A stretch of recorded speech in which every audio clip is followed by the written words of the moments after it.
Well, ladies and gentlemen, we are back on top of the league. Real Madrid, thank you. Thank you for keeping the seat warm. Thank you for holding our spot for us. Just looking out for it real quick, but now move aside because we're back on top. Because, ladies and gentlemen, today, Barcelona get a massive dub against Real Oviedo at home. 3-0 win. Goals from RAPHINHA, LAMINE YAMAL, and DANI OLMO. What a game it was. What a beautiful game it was. Let's not kid ourselves. Let us not kid ourselves. That game was definitely at one point frustrating, especially in that first half. I was just thinking to myself, what the hell are we doing? What are we doing these last couple games where Barcelona have been looking shaky in the first half, where we've been having some doubts, where the attack is not flowing, where the goals are just not going in? What is happening? And in this first half, yeah, it was just not good enough. This game was a game of two halves. So the first half was god-awful. In the second half, we did much better. That led to our massive win. But definitely some things we definitely have to improve on. But yeah, Barcelona back at the Camp Nou after many, many games of not playing at home. It has been 1, 2. Looking back at it, 3, 4, 5, 6, 7, 8 games since we have played at home. The last time we played at home was against Osasuna, the 2-0 win against Osasuna, which was back in early December, literally the second week of December. It has been over a month since we played back at the Camp Nou, so of course we needed to get this dub. Of course we needed to get this win, and thankfully at the end of the day we got the win. But let's look at how this game went and what happened during this game. So the lineup that Hansi Flick decided to go for today was Joan Garcia in goal, back line of Eric Garcia, Paco Barci, Gerard Martin, and João Cancelo. Midfield of Marc Casado, Frankie de Jong, Dani Olmo, and up top RAPHINHA, Lewandowski, and Lamine Yamal. All right, pretty interesting changes. Of course, rotations have been made for this game as well, considering we're going against none other than bottom of the table Real Oviedo. So of course, this is the game where you would have to think to yourself, I have to make rotations. This is a perfect game to make rotations because realistically, with our teams, with our second players, with our bench players, they should be getting a dub. We should be getting a win. We don't have to go full force, right? But we can also say that Barcelona, Hansi Flick definitely went in with a strong lineup to a very attacking lineup as well. This is our best front three, we can say, with the absence of Ferran Torres, of course. The midfield, the changes with Fermin coming in instead of for Dani Olmo coming in for Fermin.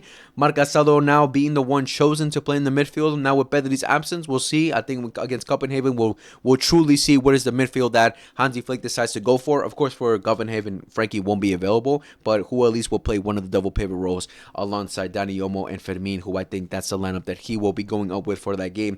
And João Cancelo starting over Alejandro Bade on the left hand side. So it's giving us a clear idea that Hansi Flick wants to use João Cancelo more as a left back rather than a right back, which I think a lot of us thought that was going to be the case. I was expecting him to be a backup for Jules Koundé, just because on the left hand side we have Balde or Gerard Martin. But I'm guessing since Hansi Flick wants more of an attacking presence on the left-hand side, João Cancelo will be his guy to offer that. And decent little cameo from João Cancelo. I didn't think he was terrible, but I wouldn't say he was outstanding either. Decent little, return to the Camp now after a couple years, and getting his debut for the team under Hansi Flick. His first start under Hansi Flick. But again, guys, that first half was just god awful, man. I don't understand what it was. Literally just giving us flashbacks to the game against Slavia Prague as well, where that first half we weren't great at all. And even the game yesterday against Real Madrid and Villarreal, it literally gave me like the exact same flashbacks of what that game was. Because yesterday, Madrid against Villarreal, defensively, they were solid, shutting down Villarreal, but attacking-wise, they were god-awful. We were exactly the same thing. Today, we were exactly the same thing. Where defensively, we were shutting down Real Oviedo. Yes, they took some shots here and there, but they had nothing clear-cut. Like, no clear-cut opportunities for the most part. And, yeah, we were, for the most part, shutting them down and not allowing any dangerous opportunities for them. But attacking, I don't know what was happening in that first half. Lamine was shaky in that first half. Like, he tried one-on-ones. He got through one or twice, but didn't really create any dangerous chances. RAPHINHA took the only shot on target that we had in that first half. That first half, we only had one shot on target. We had 5 shots in total and 1 shot on target. That's how bad we were in that first half. He had that 1 shot on target, but besides that, nothing else. Lewandowski, attempting to get into areas where we're trying to feed him, but nothing was getting to him. Dani Olmo was playing more of a defensive role in that first half rather than an attacking role because really didn't do anything.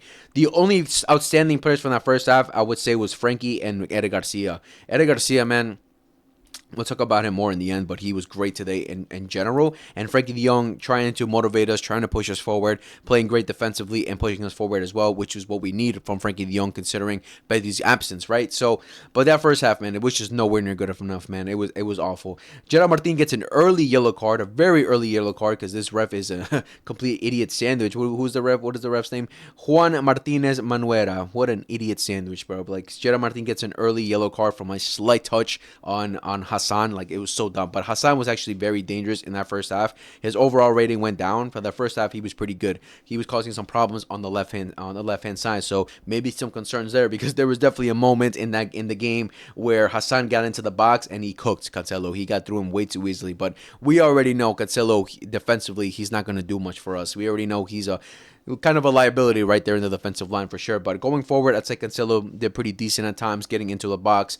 I would say more threatful than Lamine in that first half on the left-hand side, considering Lamine really didn't do much in that first half. But, yeah, that first half was god-awful, man. Gasalo was kind of shaky in that first half, too. Defensively, wasn't looking the best in possession as well. But, yeah, that first half was just one to forget. Defensively, very solid, but attacking-wise, awful.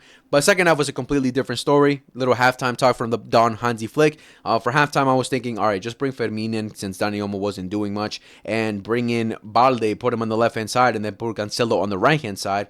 But Hansi Flick decided to make no changes in the second half until... No, he made one change. He brought in Jules Koundé for Gerard Martin, actually. Gerard Martin gets subbed off, I would say mostly as a precaution thing, because he had a yellow card, I would say, because I don't think Gerard Martin was particularly bad in that first half. Again, defensively, we were very solid, but I would say Gerard Martin was doing pretty decent, so I'm guessing he wanted to bring him in so we can have more of an attacking presence with Jules Koundé, and which is kind of, I was having my doubts right there, because Jules Koundé, we already know this season has not been looking the greatest going forward, but that was the only change at halftime.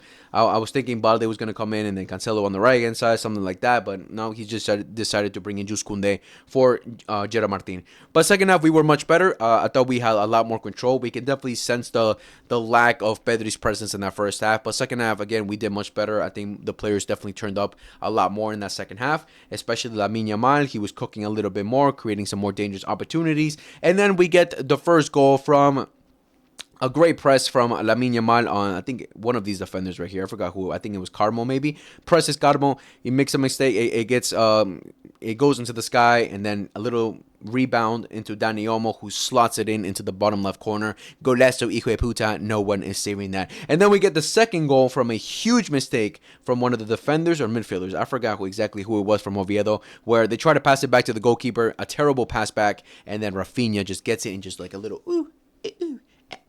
a little dink in what minute was that? That was the 57th minute. So 2 goals in a span of 5 minutes. And then in the 73rd minute, Casado passes it to Dani Olmo. Dani Olmo with a pass, a little cross into Lamine. And Lamine, acrobatic Lamine. I don't know what I'm doing. A little chilena, half chilena, whatever you want to call it, from LAMINE YAMAL, little acrobatic move from LAMINE YAMAL, and he just bangs it in with a little bounce right there where it just makes it impossible for the goalkeeper to save into the bottom left corner yet again. And a golazo from Lamine. Who knew that he had that in his bag? Because I definitely didn't. None of us knew that Lamine had that in his bag, but he showed it today. What a golazo from LAMINE YAMAL.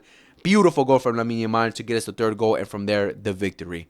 The victory from Barcelona. But again, like I said earlier, this was a game of 2 halves. Barcelona, first half, were god-awful. Second half, we did much better. We improved much better. We were causing some problems, and we got the 3-0 win at the end. Yes, some mistakes from Oviedo that benefited us for sure, but, you can also, you say a little bit of luck, but you also create your luck as well, and you have to finish those chances, don't you, right? So, yeah, great from us right there in the second half. Much better for sure. Going over the individual players.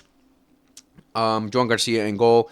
He did pretty good today, against some shots that Oviedo took. I wouldn't say anything clear-cut. They took some pretty strong shots when Joan Garcia handled, but for the most part, he had a comfortable game. João Cancelo, again, his debut back in the Camp Nou after 2 years now. I think 2 or 3 years now. I forgot. He left in 2022, if I'm not mistaken. 2023, 2024. No, 2024. Yeah, 2 years. Yeah, around 2 years now. He comes back. He gets his first start under Hansi Flick, and again, decent cameo. Again, going forward, he caused some problems. I think he needs a little bit more confidence now that he's in his team, back into European football after some time. So I think he needs to get his confidence a little bit back up, and then we'll see a little bit better things from him. He played 60 minutes today, and again, just decent. Of course, defensively, we saw some shaky moments for sure. But again, we already knew that was the case with John Cancelo. But this decent cameo from John Cancelo. Jera Martin and Paco Barci. I thought Paco Barci was exceptional today. Made some great tackles, made some great passes, line-breaking passes. I thought he was great today. Paco Barci, getting his mojo back for sure. Again, Jera Martin gets a yellow card, which I don't think he deserves, and he gets hooked at halftime. Again, I'm not sure if he felt some discomfort when the camera went to Jera Martin. He looked pretty disappointed.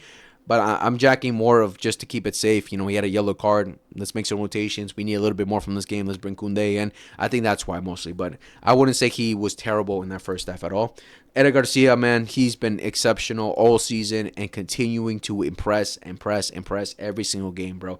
His tackles, his beautiful passes, his confidence in possession, everything he does on the pitch for you, bro. He's been nothing but exceptional, and we're continuing to see how this guy just gets better and better and better in every game. He just performs, bro. And man, again, it's just crazy his story at Barcelona. At one point, we were like, you had to leave. You're not good enough. And he a complete 360 in his career at Barcelona, where now he's an undisputable starter, man. What a game from Eder Garcia yet again. The midfield, Casado, Frankie de Jong, and Dani Olmo. Frank de Jong, I would thought a great game. He's taking the responsibility he needs to take in Pedri's absence, pushing us forward defensively. The way he just carries the ball is just, oh my God, beautiful. But yeah, great game from Frankie de Jong. Casado, first half I would say shaky. Second half he gets a little bit, he improves a little bit. He's allowed to push a little bit forward, especially when Bernal came on. Am I fully convinced? Not 100%, but again, we'll see. We'll see if Hansi Flick is going to decide to trust Casado as the main guy to play in the midfield now that Pedri's out. We'll see. Or Marc Bernal. I opted for Marc Bernal, but we'll see. It's all up to the gaffer, and I trust the gaffer at all times. Dani Olmo, he gets a goal and assist. Again, first half, second half improved, I would say, for sure. Gets the beautiful goal, slots it in, and gets the assist for LAMINE YAMAL. He didn't end up getting the man of the match. In the end, LAMINE YAMAL got man of the match. But yeah, decent game from Dani Olmo. RAPHINHA gets the goal, but I wouldn't say a great match from RAPHINHA. Pretty mid-ish game from RAPHINHA. I was expecting Rashford to come in today. I don't know why Rashford didn't come in today at all. I was expecting him to come in. I actually wanted Rashford to come in to get a little bit of a oomph on the left-hand side, but all right game from RAPHINHA. Gets the goal, which is great to see. LAMINE, again, first half shaky. Didn't really offer much. Second half improved a lot more. Gets his beautiful goal and created more dangerous opportunities. So pretty good game from LAMINE YAMAL. Lewal, I would say he tries to get involved a lot in this game. Obviously didn't get a goal today. He had like one or two opportunities, but not much. We tried to feed him, but really couldn't get the ball to him. Again, Oviedo, this game defended very well at times. But overall, good work from Lewandowski today. Pretty good game from him as well. Koundé comes in, pretty impact sub for sure. Allows a bit more security on the right hand side when he came in as well. Obviously, we had to change some things in the back line and when he came on, but pretty good from Jules Koundé when he came on. Alejandro Balde comes in the 60th minute for Cancelo. I would say, pretty confident cameo from Balde. He attacked a lot. He was trying to attempt to create some problems on the left hand side, but in the final third, man, he needs to improve, man. Fermin comes in. Really not much notable things from Fermin when he came on. Bernal as well comes in to be a little bit more secure in the midfield. Made some good tackles here and there.